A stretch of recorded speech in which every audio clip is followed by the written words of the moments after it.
My story started in 2013 when a fire occurred in my house. I had to climb out a second-story window and I escaped basically with my life, my phone and my glasses. I lost everything. I lost my home. I went into a place called Sistering for support and help, and they put me on housing lists, and I've been waiting for about 4 years to get housed. I'm living right now in a single-room occupancy with a person who I don't know, who I've just recently known. It's full of cockroaches. There was a bed bug issue. I don't feel safe in my conditions. The house, I think, should be condemned instead of having people live there. The wait is just, it's ridiculous. I mean, I know a gentleman also who is, as a single man, who's been on the list for 17 years. I only waited for 4, and I feel bad because, you know, he's been on the streets for a long time, and there are a lot of other people in this situation, not just me. I actually just heard the news yesterday, or 2 days ago, that I've been accepted into subsidized housing, but it's way far away from all of my friends, and it's far away from sistering, and it's far away from anything that I'm really comfortable with or used to. I'm willing to take it because where I am now, I feel subhuman. I don't feel, you know, I don't feel comfortable. I don't feel safe. I don't feel that, you know, I have a real home. To end this housing crisis in Canada is to make every building, large buildings, at least 20% go to subsidized, make them subsidized units. Put people like me who are in the housing situation. I mean, if I were an addict, I'd love to go and live with other drug addicts. If I were not, I wouldn't like that. So if 20% of every building was made, then there are other people who will lead us by example. I have followed examples, and they've led me to better things and to bigger and better things in my life. And I think that for a person like me, who, if I were to get up every morning and see everybody going to work and everybody's, you know, got their stuff together, that would make me want to have my stuff together, and that would make me want to be in housing. I was homelessness off and on for the better part of 12 years. I arrived at being homeless as a result of medical disability that was caused from a work-related injury in 1989. At the time that I became fully disabled, I was a business owner, a homeowner, a highly trained, qualified electronics technician. And after my back gave out, I came to the realization that there's no help at all for a person that was in my position. That basically I owned too much, I had too much, there was nothing that I could do.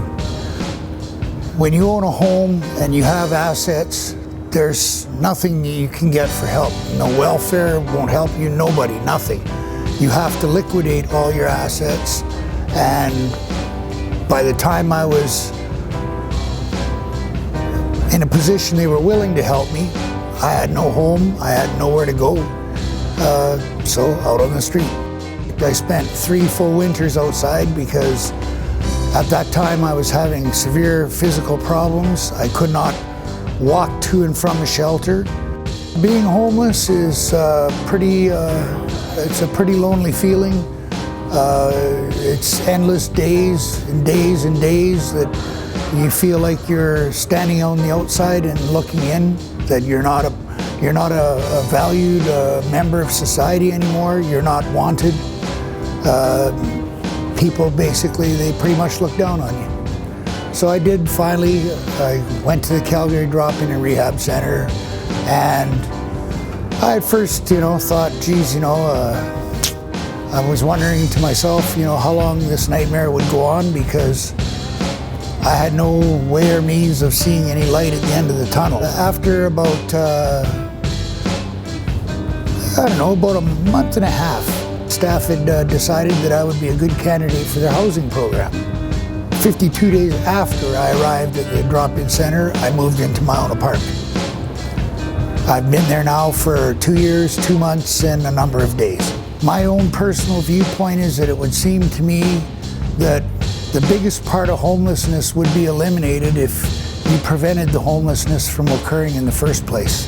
And second to that, the big reason that I came here is because I feel that when a person has been made homeless, they've lost their possessions, they've lost their contact with their family, their loved ones, and most of the time they've probably even lost their self-respect. That I believe that, and myself included, that I believe they are suffering a serious brain injury, a trauma, and with the lack of a term, I call it PTHSD, post-traumatic homeless stress disorder. And I feel that it needs to be studied and a treatment offered, because I'll tell you, I would be the first one in line for that treatment.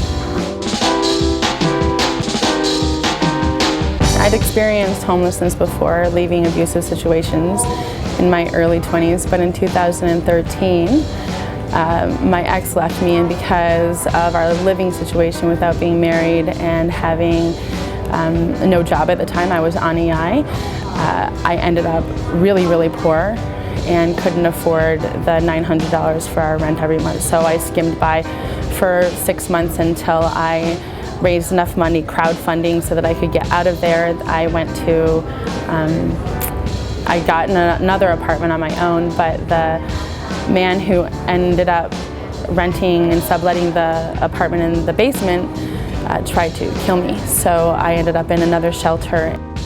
Well, the shelters have policies where they have to take women who are being abused. So a lot of those women who were being abused were drug addicts and alcoholics. So the kids had to experience a lot of trauma while we were there. That everybody, the workers were amazing, and a lot of the residents were good, but we were there the longest, so the kids got exposed to a lot of behaviors that they typically wouldn't have had to be if it wasn't for the homelessness situation. It's the lowest point of motherhood, when you can't provide for your children, not even a roof over their heads, or at some points we couldn't even use the food bank. So when you can't make ends meet, the desperation and the hopelessness kind of sets in. I just think that I'm really lucky that I have the support networks outside of those situations that I do. Life is really cramped and has no privacy at all. Because we had to make it affordable, we also live in the country, which is really inaccessible for jobs for me. So I am not employed still. And it sounds weird, but we have mice, and we can't get rid of our mice now. And I can't even afford like the extra stuff that you need to take care of the mice. So it can get really desperate and really hopeless, but you got to try to keep your head above the water as much as you can. Well, I'm really grateful that I get the chance to be able to tell my story. And I know that a lot of people don't get a chance to say anything about homeless, and a lot of times there's so much shame involved that you don't want to say anything about it.